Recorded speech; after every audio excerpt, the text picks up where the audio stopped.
Ladies and gentlemen, my name is Arthur Seward. I am here tonight to bear witness to the truth of certain events, which you may find hard to believe, but I ask you to believe them. I have here certain documents, telegrams, clippings from the press of the day, memoranda, and letters in various hands. All needless matters have been eliminated. Through the history almost at variance with the possibilities of contemporary belief, they stand forth as simple facts. I present you, first, with excerpts from the private journal of Jonathan Harker. I, Jonathan Harker, lawyer's clerk, articles to Peter Hawkins, Esquire of Exeter, England, am writing this journal in the hope that if misfortune overtakes me, it may one day come to the eyes of those who love me. I set out from London on the last day of April to visit one of our clients in Eastern Europe. On May 3rd, I arrived in Budapest and came after nightfall to Klausenberg on the border of Transylvania. At Blitzstritz, there was a letter of welcome for me from our client, informing me that his carriage would await me at the Borgo Pass. It was signed Dracula.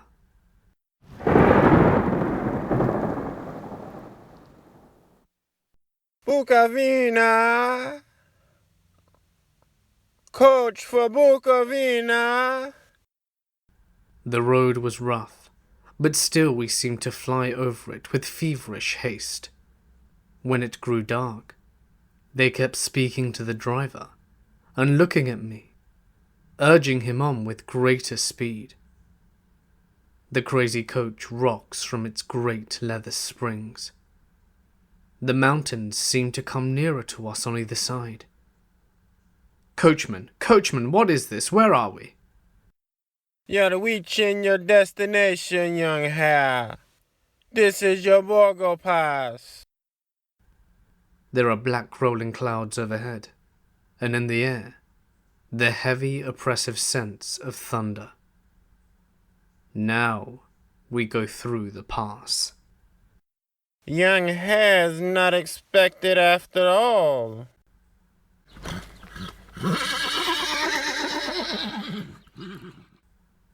You are early tonight, my friend. A calash with 4 horses has drawn up beside us. Let me help you, sir. The coachman smiled, and the lamp fell on a hard-looking moth with berry-red lips and sharp-looking teeth as white as ivory. We began to move. I looked back. The coach with its load of passengers had vanished from sight. We swept into the darkness of the pass. I struck a match. It was within a few minutes of midnight.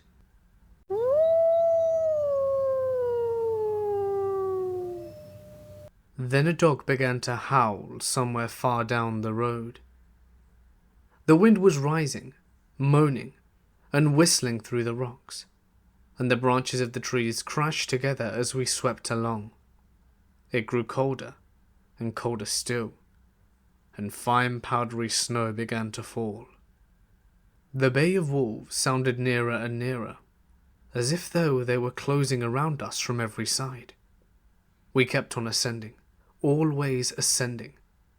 The howling of wolves was growing less. Presently it ceased altogether, and just then the moon broke through the black clouds, and by its light I saw around us a ring of wolves running alongside the carriage.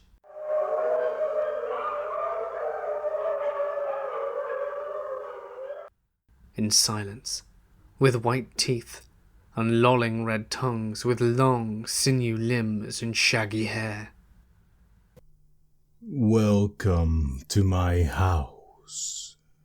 I must have fallen asleep. The carriage had pulled up in the courtyard at a vast ruined castle. The coachman was nowhere to be seen. Welcome to my house. Come freely. Go safely. and leave something of the happiness you bring. Count Dracula? I am Dracula. The face was strong, very strong, aquiline.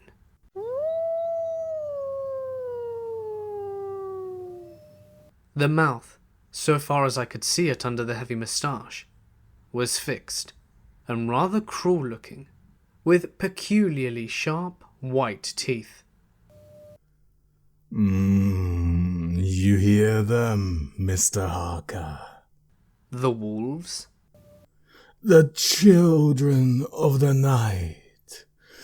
As you say, Mr. Harker, the wolves. Listen.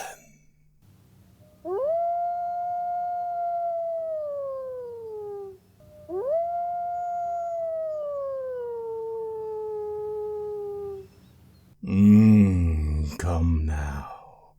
There are many things you must tell me tomorrow.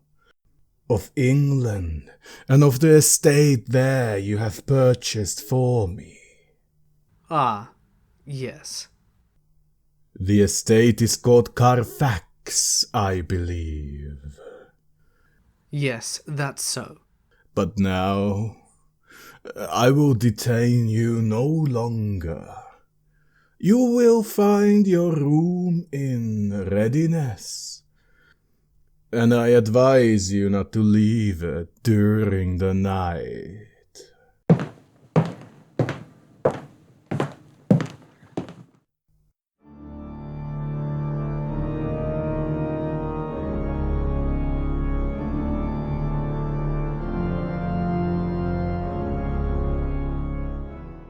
This castle is on the very edge of a terrible precipice.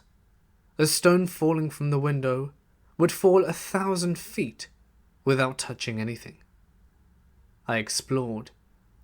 There are doors everywhere, all of them locked.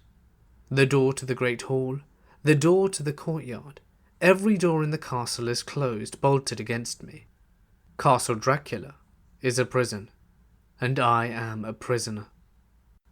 The next night I could not sleep, so after a few hours I got up, and, lighting my candle, I placed my shaving mirror on the dressing table, and was just beginning to shave.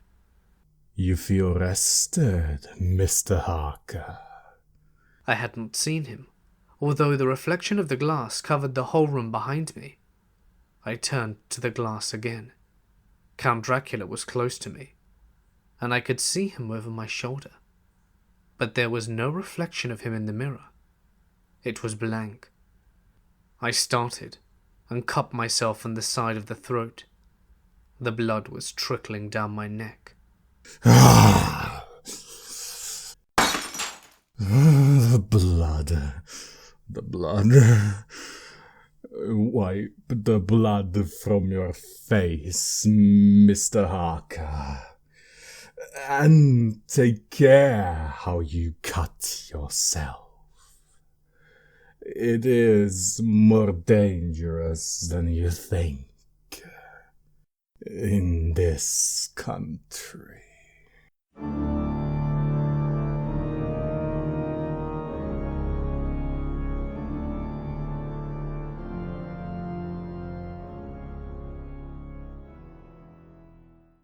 When I awoke, I found most of my things were gone.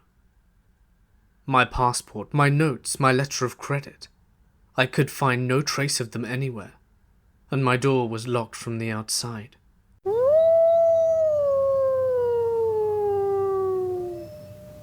June 20th. There is work of some kind going on in the castle. Now and then, I hear the faraway muffled sound of mattock and spade. And last night, the sound of 3 dated letters which Dracula made me write.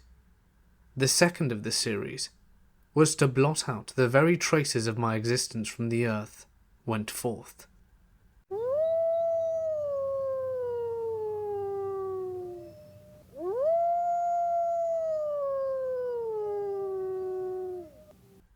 Count Dracula? Yes, my young friend. Well, what of me? When am I free? When can I leave this place? Free? Mr. Harker, you are always free. You want to leave? Would you like to leave tonight? Yes, yes, in God's name.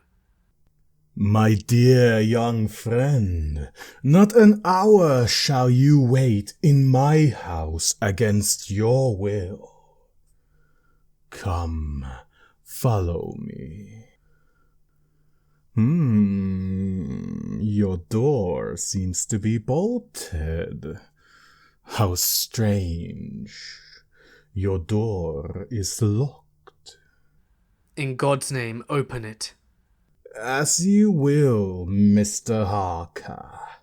You English have a proverb which is very close to my heart. Welcome to coming, speed departing guests. Good night, Mr. Harker.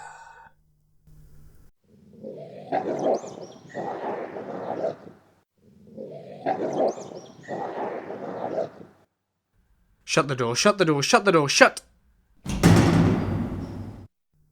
The door is shut, Mr. Harker. I take it you will remain. Morning, June the 30th. These may be the last words I ever write in this diary. God preserve my sanity. I have never seen Count Dracula at bay. At sunrise, at the first cacao, he is gone. I don't understand these things. I only know that the wolves are baying, and that he is a man with hair on the palms of his hands, with sharp teeth and no blood in his face. He casts no shadow.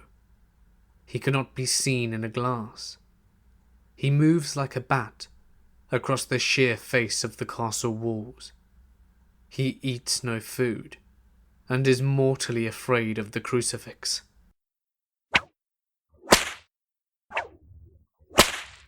As I write this, I hear in the courtyard the rolling of heavy wheels and cracking of whips.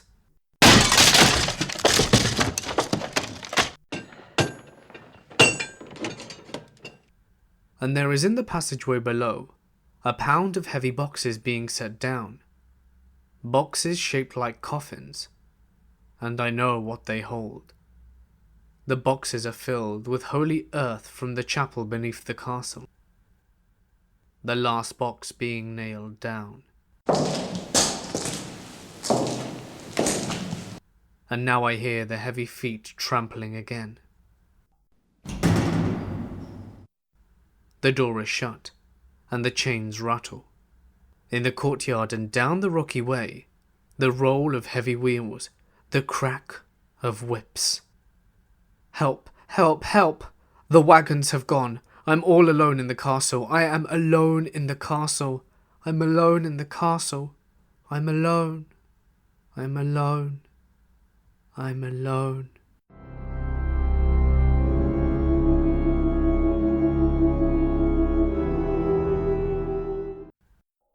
Ladies and gentlemen, this is Dr. Seward.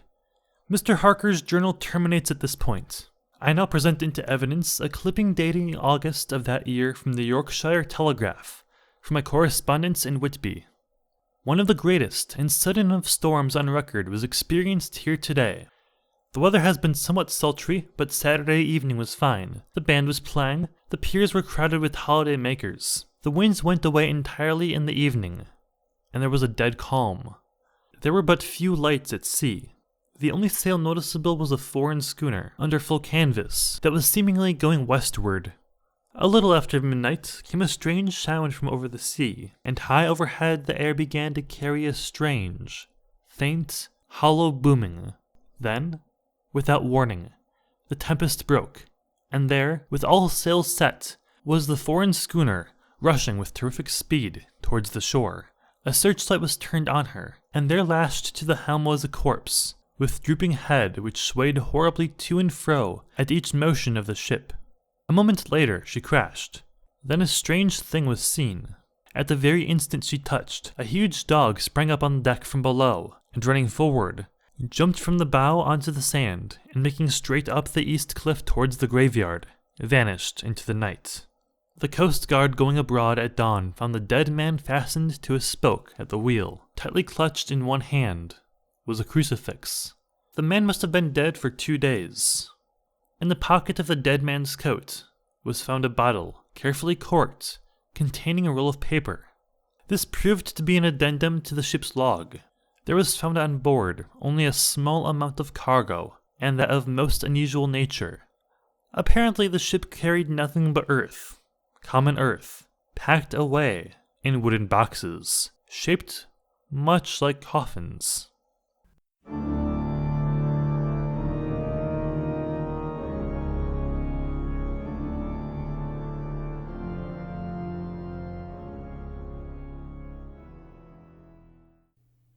Log of the Demeter, Russian flag, Black Sea to Whitby, July 6th. Finished taking in the cargo.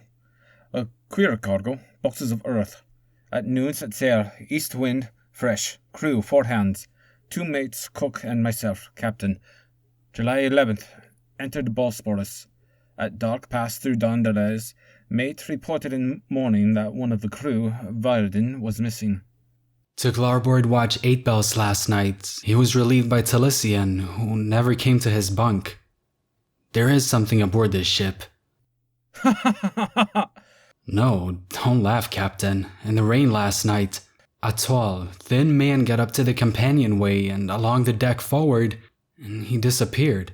When I got to the bow, no one. The hatchways were all closed.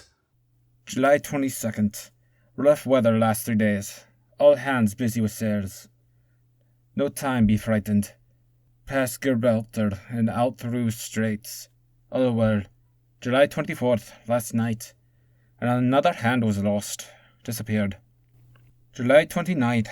Had single watch tonight, as crew too tired to double.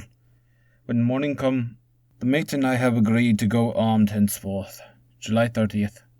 Last night we were nearing England. Weather fine. All sails set. Now, only self and mate and 1 hand left to work ship. August 3rd. 2 days of fog and not a sail sighted. At midnight I went to relieve the man at wheel, and when I got to it I found no one there.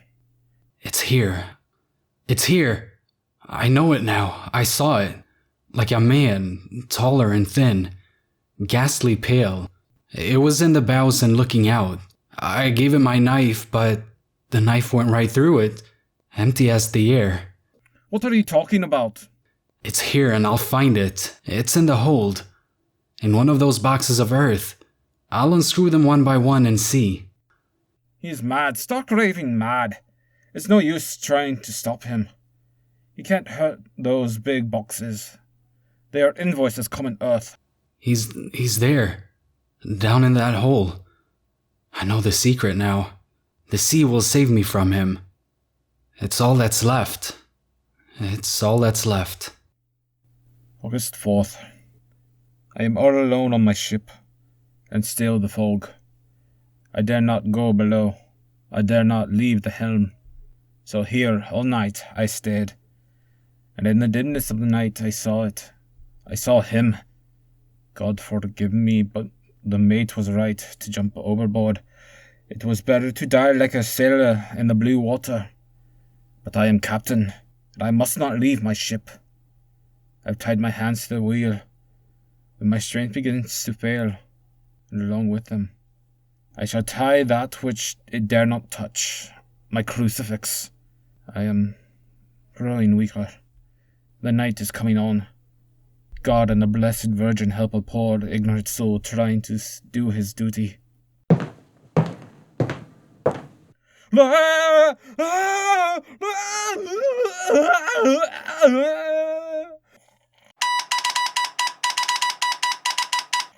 Telegram, Seward. Purfleet to Van Helsing, Amsterdam. Lucy Westerna in alarming condition. Cannot diagnose. Come at once. Telegram. Van Helsing. Amsterdam to Seward, per fleet. I am on my way to you. Please arrange for me to examine your patient immediately upon my arrival. Van Helsing.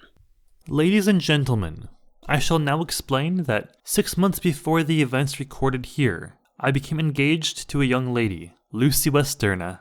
We were to be married in the spring. My old teacher, Professor Van Helsing, arrived at 4 the next afternoon. I took him at once to Lucy's house.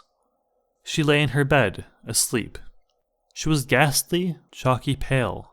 The red had seemed to have gone even from her lips and gums, and the bones of her face stood out. Young Miss is bad. Very bad. She must have blood or she will die. Yet she is not anemic. The qualitative analysis of her blood is quite normal condition. It is strange. I do not like to think how strange. Look, my God, her throat! Look! The black velvet band that she always wore dragged up a little and showed a red mark on her throat. Just over the external jugular vein were 2 punctures, not large, but not wholesome looking either. The edges were white and worn looking.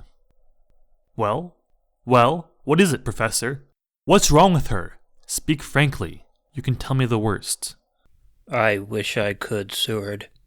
I wish I could, but I do not dare. But won't you tell me anything? I will tell you this. Your young lady is in a danger greater than death, and you must believe me. If you leave her for one moment and harm befalls, you will not sleep easy thereafter.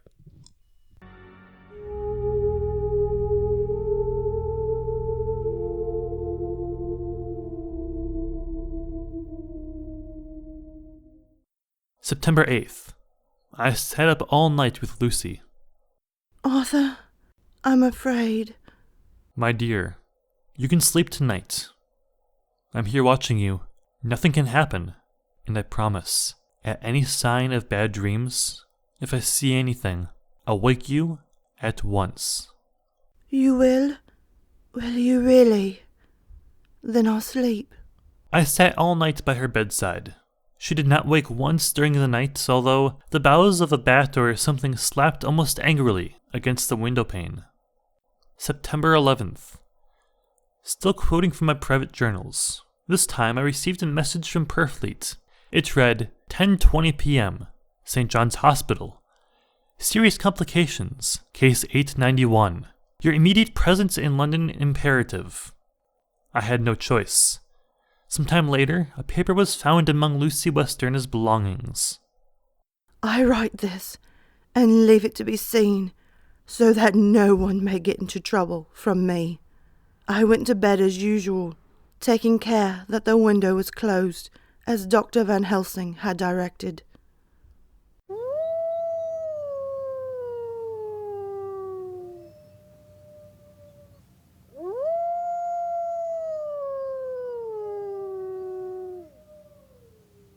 About 2 a.m, I awakened.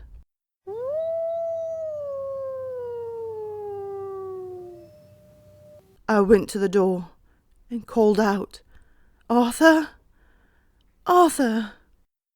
There was no answer.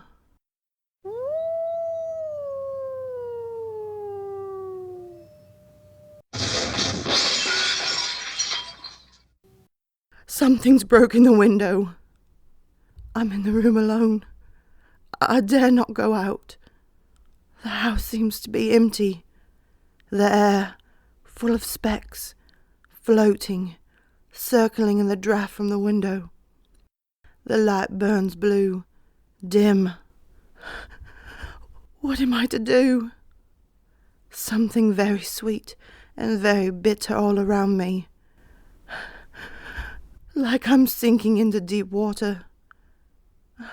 They're singing in my ears. You shall be flesh of my flesh, blood of my blood, blood of my blood. September 12th. Late. Only resolution and habit can let me make an entry tonight. We found her sprawled on the floor, and there was a draft in the room from the broken window. The throat was bare, showing the 2 wounds, looking horribly white and mangled. We are too late, my friend. We have failed. God's will be done. Is she dying? Yes, she's dying. Stay beside her. It will make much difference, mark me, whether she dies conscious or in her sleep.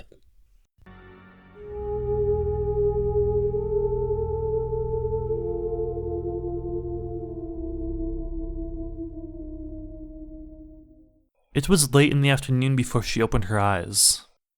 Arthur? Oh, my love. I'm so glad you've come. I took her hand and knelt beside her. Her breath came and went like a tired, peaceful child. And then the light from the setting sun fell on her face. And then, insensibly, a strange change came over her. Her eyes grew suddenly dull and hard. Her breathing was heavy. Her mouth opened and the pale gums drawn back made the teeth look large and sharp. Arthur? Oh, my love. I'm so glad you've come. Kiss me. Bend down and kiss me. Run for your life. Run for your living soul and hers. Lucy! She's dead. Poor girl. Lie in peace at last. The end. Not so. This is only the beginning. Wait and see.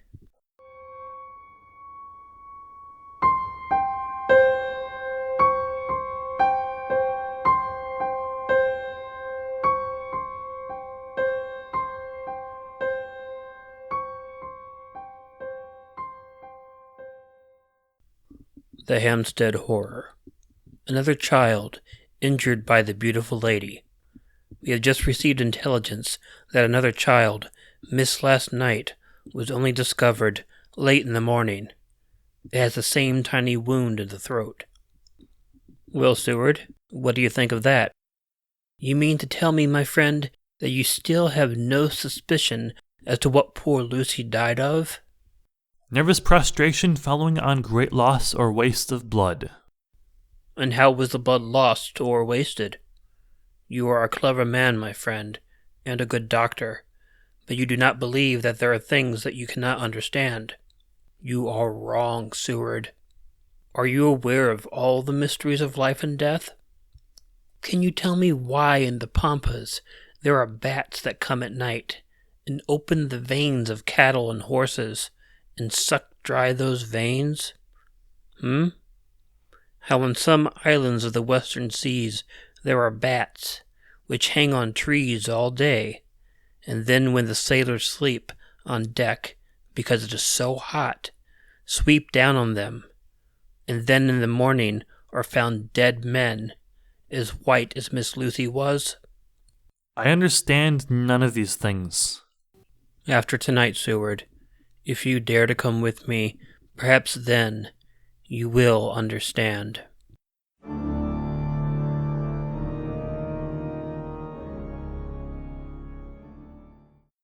September 29th, before dawn. Now it is done, and I would sooner die 1,000 deaths than have to live again what I did this night. We will spend the night, you and I, here in this churchyard where Miss Lucy is buried. We enter the tomb. And then? We open the coffin. You shall yet be convinced. Take care, Van Helsing. Miss Lucy is dead, is it not so? Then there can be no wrong to her. But if she's not dead... With some difficulty, we found the westerna tomb.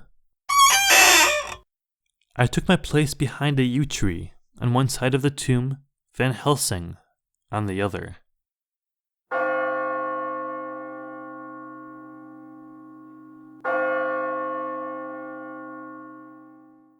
I was chilled and frightened.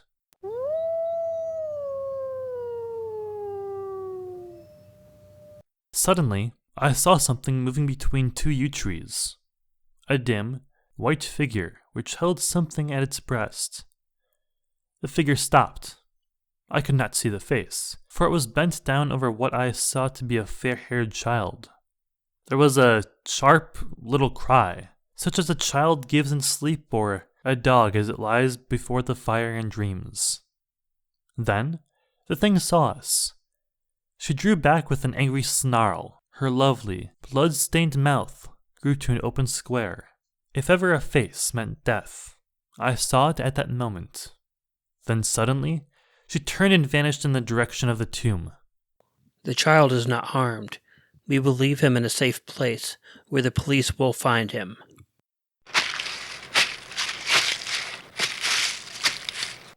There is more to do. Come. Now, we're in the tomb. There in the coffin the thing lay, like a nightmare of Lucy, the pointed teeth, the blood-stained mouth. Van Helsing never looked up. From his bag, he took out a book, his operating knife, a heavy hammer, and a round wooden stake, 2 or 3 inches thick, sharpened to a fine point and hardened over a fire. Seward, the life of this unhappy woman has just begun. Then she becomes what you call undead. There comes with the change the curse of immortality. She cannot die, but must go on, age after age, adding new victims, because all that die from the preying of the undead become undead themselves and prey upon others. So the circle goes on, ever widening, as of the ripples from a stone thrown into the water. But if this lady, this undead, be made to rest as true dead, then the soul of the poor lady whom we love should be free again. Take this stake in your left hand, the hammer in your right. Yes. Place the point over the heart. Here? Then I begin the prayer for the dead. In God's name, strike now. Domini de suppresse vida de vici, quo mama tu de sulum tate petri.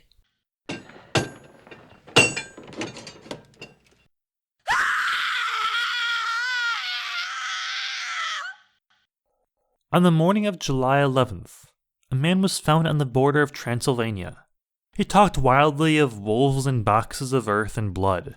He gave his name as Jonathan Harker. In a hospital at Klausenburg, he improved sufficiently to make possible his removal to England.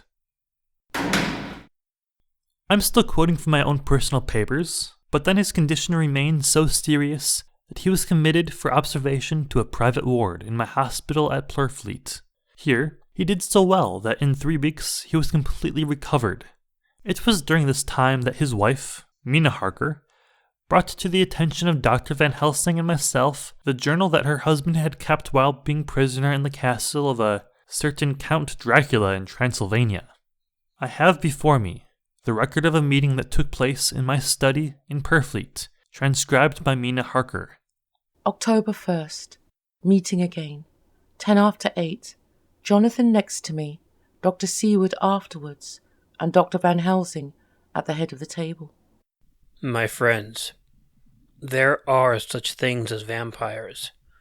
Had I known at first what I know now, one so precious a life would have been spared for the many of us who love her. The vampire which is amongst us is himself so strong that he can direct all the elements, the storm, the fog, the thunder. He can command all the meaner things, the moth and bat, the owl, the fox and the wolf. How then are we to begin our stride to destroy him? How shall we find his place? And having found it, how can we destroy? My friends, it is a terrible task that we undertake. To fail here is not mere life or death. If we fail, we become as him, foul things of the night, as him. What do you say? I answer for myself. Come near. I'm with you. The professor laid a small golden crucifix on the table. We took hands, and our solemn pact was made. My friends, we too are not without strength. The vampire flourishes on the blood of the living. Without this he cannot live. He throws no shadow. He makes no reflection in a mirror. He can transform himself to a wolf, to a bat. He can come on moonlight rays as elemental dust. He can see in the dark. He can do all these things, yet he is not free. His power ceases at the coming of the day. Then, until night, he must remain in the shape in which he finds himself, and, except in his coffin home, in those earth boxes, he cannot rest. When we can confine him in his coffin, then, my friends, if we obey what we know, we will destroy him.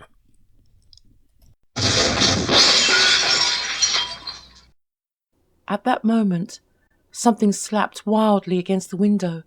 Then... Did you hit it? We looked out of the window. Against the black sky, you could see nothing.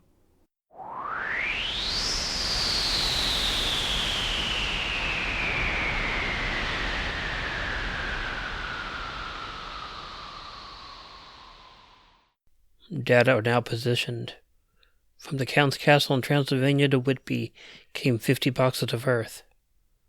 All of these, to our certain knowledge, were delivered at Carfax. Recently, 12 of these boxes have been removed. The first step is to ascertain whether all the rest remain in the deserted house next door, or whether any more have been removed. We must break each of these boxes and sterilize the earth with holy water, so we can no longer seek refuge in it. And we must hurry.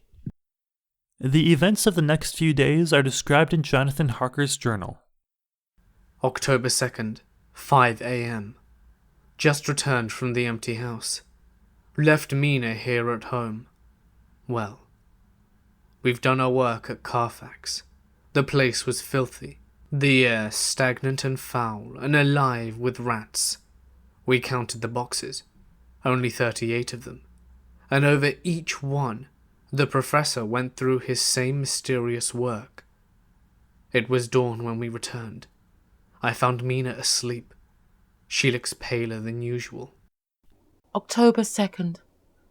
Soon after they left, I fell asleep. I remember hearing the sudden barking of the dogs, and then it was silent. I got up and looked out of the window. There was a thin streak of white mist moving across the grass along the wall of the house. It dawned on me that the air in the room was heavy and dank and cold. The gaslight came only like a tiny red spark in the fog. I could see through my eyelids. The mist grew thicker and thicker. Then, as I looked, the spark divided and seemed to shine on me through the fog, like two red eyes. You shall be flesh of my flesh, blood of my blood, blood of my blood.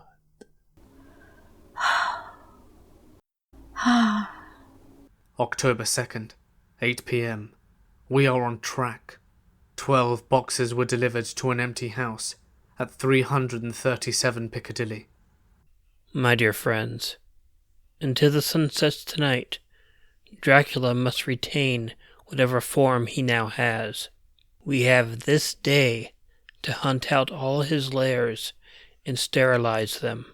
Then he will have no place he can move and hide. But we only have till sunset.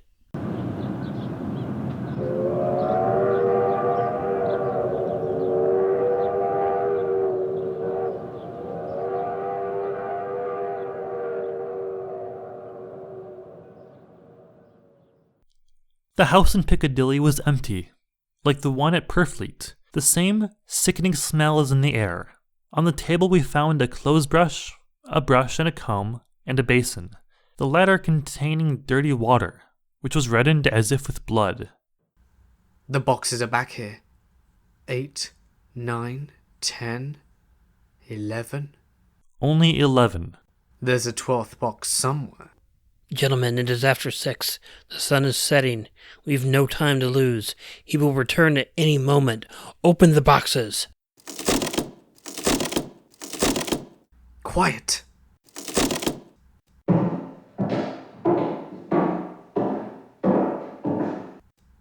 It is he. The window!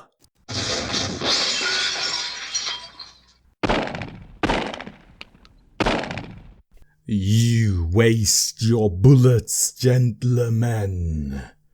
You think you baffle me.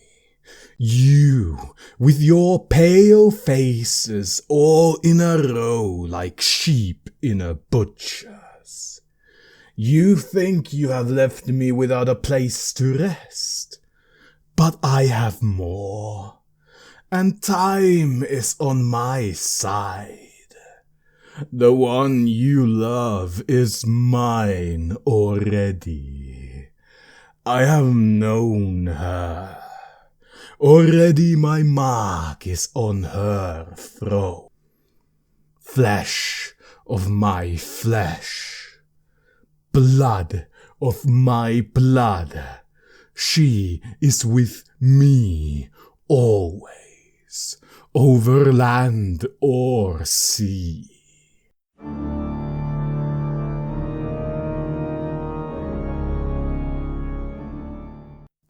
October 4th, morning. Another meeting in the study at Purfleet. We must find that last remaining box, gentlemen. We must find it. As long as that earth exists and is pure, as long as there remains one place of refuge for Dracula, there is no safety and no peace for any soul in England. And for the undead, never peace so long as he lives. Blood of my blood. Blood of my blood. Mina! How do you know that? Quiet. Quiet. With me always, over land and sea. Mina, darling, how did you know that Dracula said those? I don't know. The words just came. Strange. There are times when somehow I feel that I'm with him. At sunset? Yes. Just as sun sets, and again at sunrise. Dr. Van Helsing, if at those times you... Have you the courage? The courage for what? What do you mean? Dr. Van Helsing here will question me. I will question her, yes, in a state of hypnosis. The one you love is already mine, he said. She is with me always over land and sea. Ah, Count Dracula, perhaps she will betray you if she is really with you, this one that we love. Who knows if she is really with you over land and sea? Blood of my blood. Mina. Yes? Answer me, Mina. Are you with him? Yes?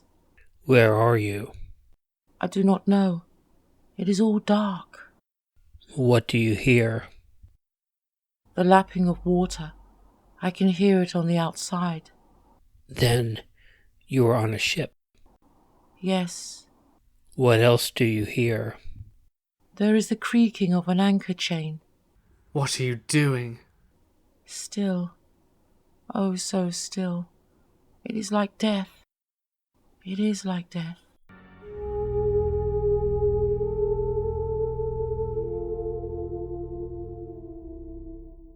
Here is a report from the Matson Peabody, shipbrokers, dated October 5th. According to Lloyd's lists, the only sailing ship that left for the Black Sea yesterday, with the Tsarina Katrina, bound for Varna. Somehow, before she sailed, a man came alongside, all in black, driving a cart with a great box in it. He then lifted down, single-handed, and carried below. No one recalls seeing him after that. A heavy mist came up over Doolittle Dock until sailing time. The rest of London Harbour remained completely clear. Our plans are made. The average sailing time from London to the Black Sea is 3 weeks. We can travel over land to the same place in 3 days. We shall be there, waiting for him when he arrives. October 15th. Arrived Varna about 5 o'clock. Mina feels stronger. Every morning before sunrise and just before sunset, she speaks to Van Helsing in a trance.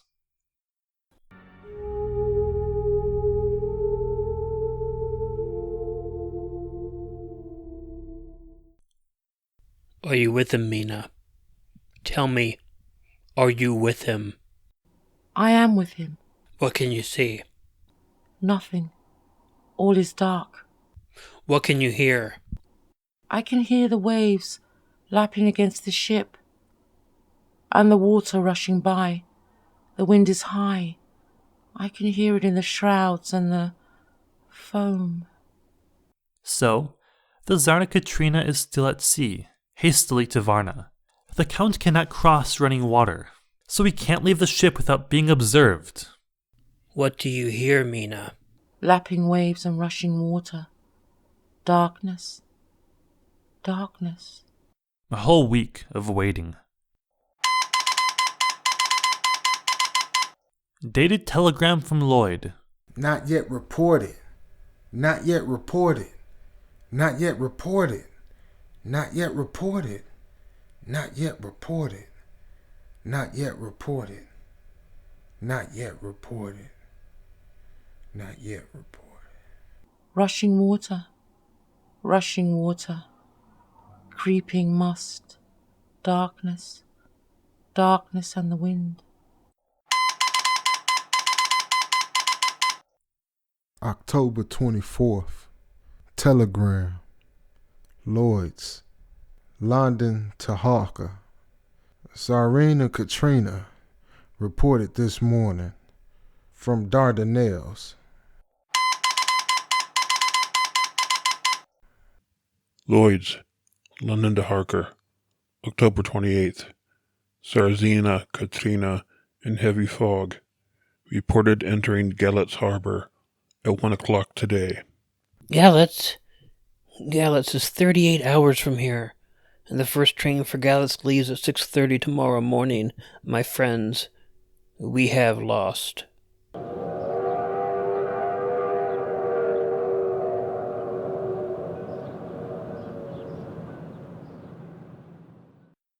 I am with you. I can see nothing. Nothing. I can hear men's voices calling in the roar and the prick of the wind. I can feel the air blowing.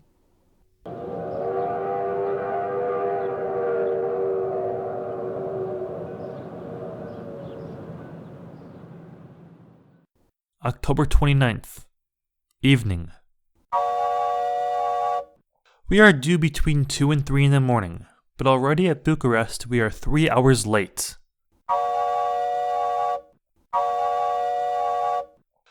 What's going on?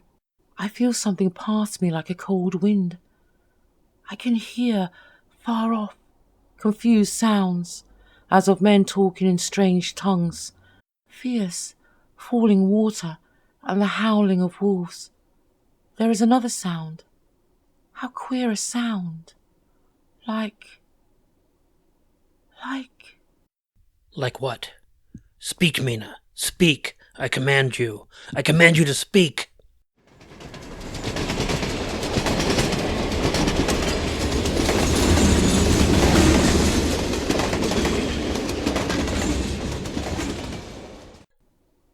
Arrived in Galatz. Saw the captain of the Tsarina Katrina. Come on, come aboard. We are over an hour before sunup. We receive a box for a party by the name of Dracula. Had his papers right. Emmanuel Hildesheim, his name was.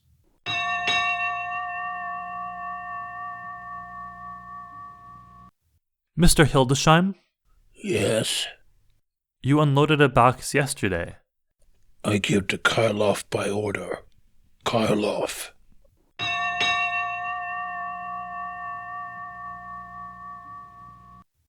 Kyaloff? Hello. This morning they find him dead in the churchyard of St. Peter. They find him dead with his throat torn open.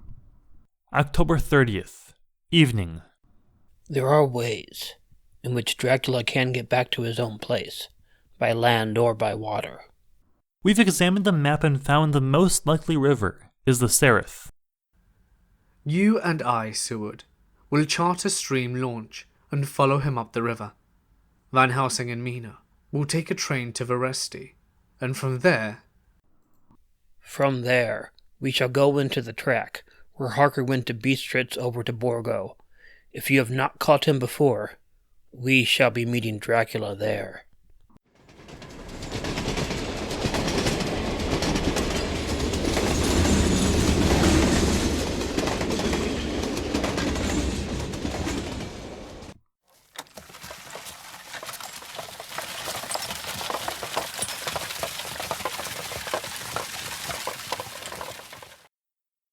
October 31st, we arrived at Veracity at noon. Van Helsing and I brought the carriage here.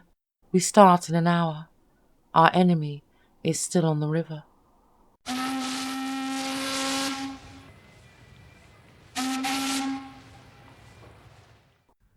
October 31st. We can earn good speed up the river at night.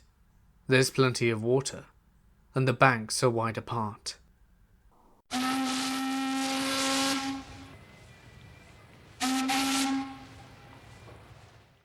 November 1st, evening. No news all day. We hear that a big boat went up the river before us, going at more than usual speed.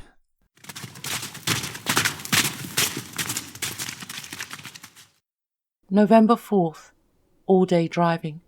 The country gets wilder as we go. By morning we should reach the Borgo Pass.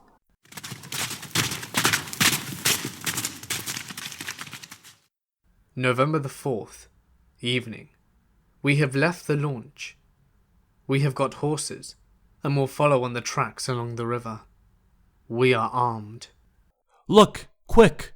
There they are now, heading west. Through the dawn, we could see the Slovaks some miles before us, dashing along the river with their wagon. On it is a great box.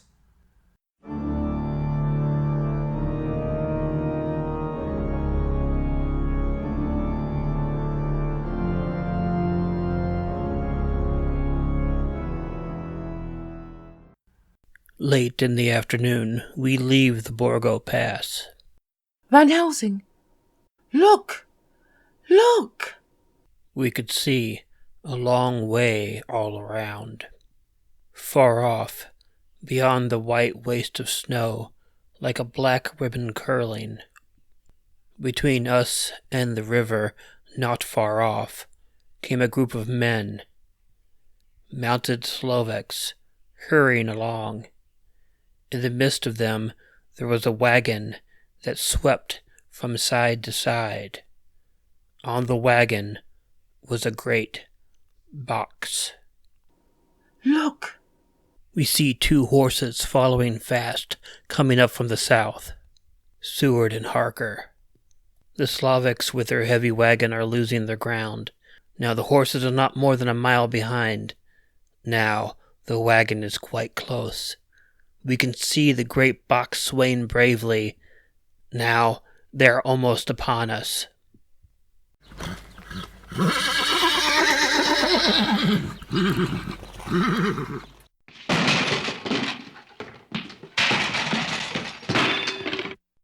Now has happened a strange thing.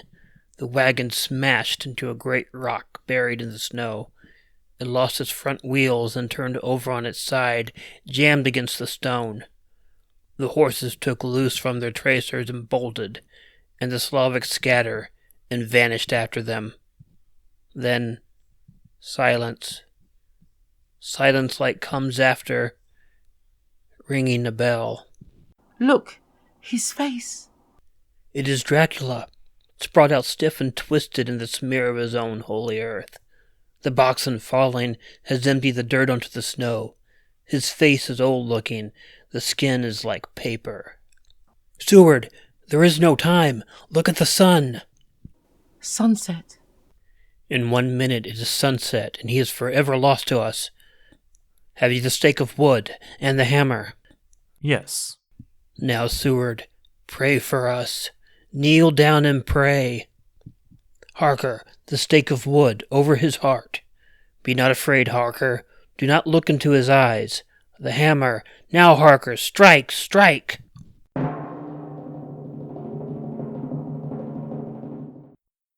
Flesh, flesh of my flesh, guilt of my guilt, death of my death.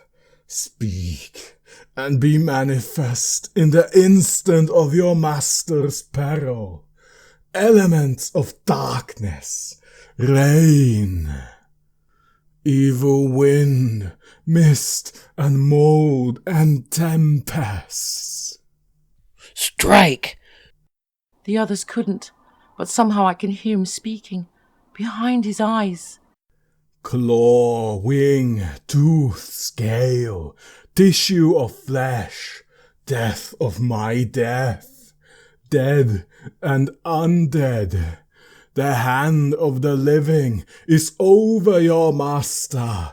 Console me, my children. This instant is no longer than the space between two heartbeats.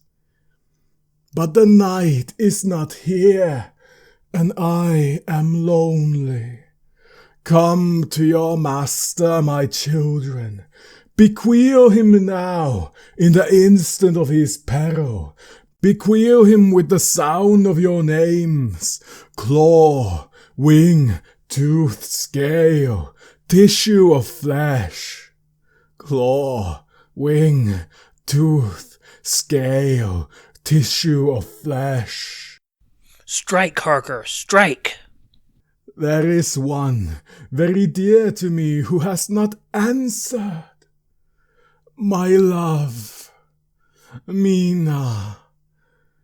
There is less than a minute between me and the night. You must speak for me. You must speak with my heart. Give them to me. Jonathan, give them to me. Give me the stick of wood and the hammer.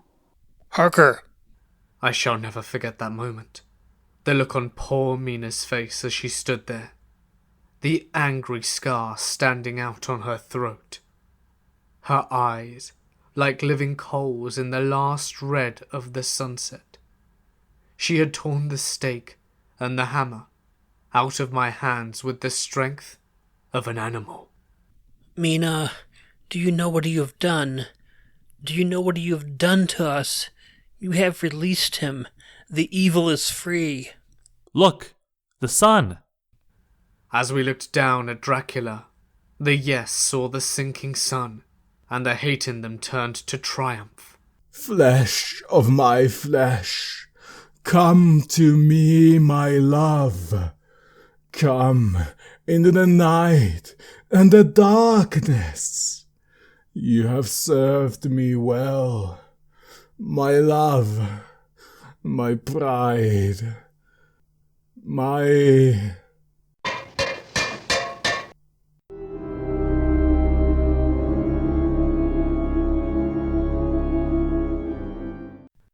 Ladies and gentlemen, all the evidence is now before you.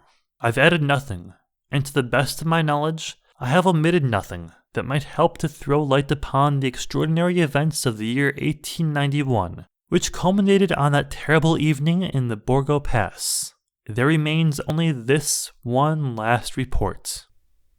When Mina Harker seized the stake and hammer from her husband, I believe she was under some form of hypnosis.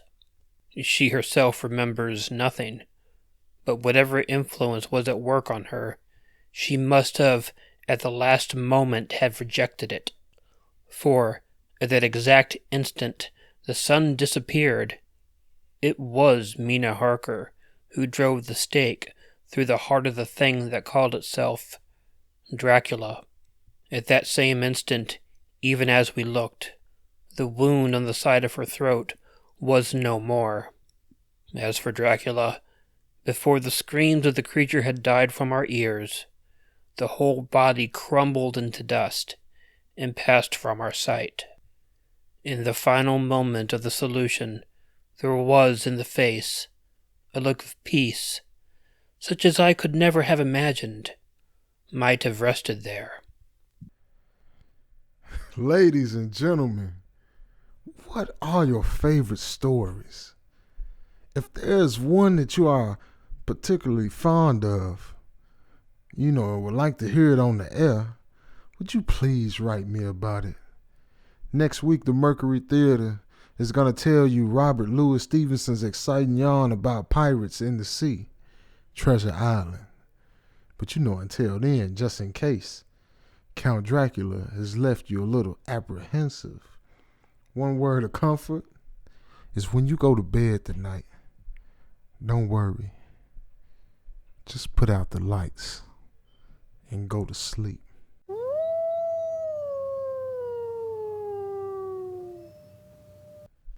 Because if Dracula has decided that he gonna crawl into your window and stick those fangs into your neck, it ain't nothing you can do about it.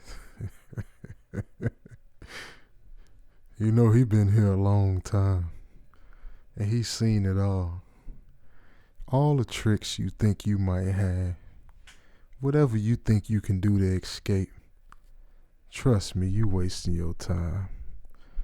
And I would never lie to you about something so serious. You can sleep, and you can stand there or lay there with a stake in your hand and a hammer. But trust me, Dracula done already been there. And tonight, you better pray that he decides to not come for your blood. Ladies and gentlemen, there are wolves. There are vampires.